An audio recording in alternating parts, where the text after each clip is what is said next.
જૂનાગઢ નજીક તળાજા ગામમાં નરસિંહ મહેતાનો જન્મ થયો. બાળપણથી જ તેઓ શાંત, ધાર્મિક અને ભક્તિભાવ ધરાવતા હતા.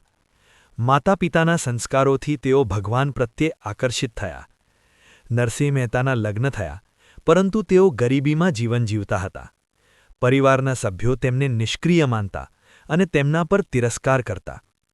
એક દિવસ નરસિંહ મહેતા જંગલમાં ગયા અને ત્યાં તેમણે કઠિન તપસ્યા કરી.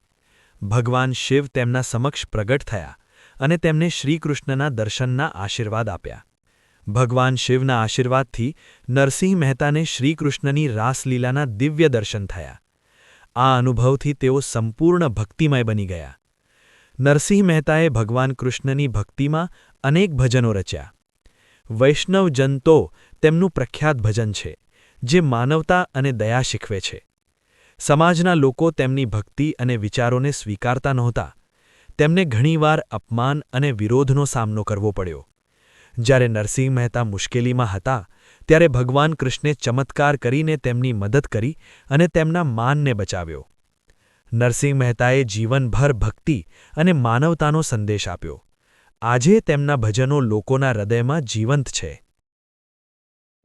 અવનવી ઐતિહાસિક અને ધાર્મિક માહિતી જાણવા માટે પાઠક સાહેબની આ યુટ્યુબ ચેનલ લાઇક અને સબસ્ક્રાઇબ કરો. Channel address Pathak Madhusudan.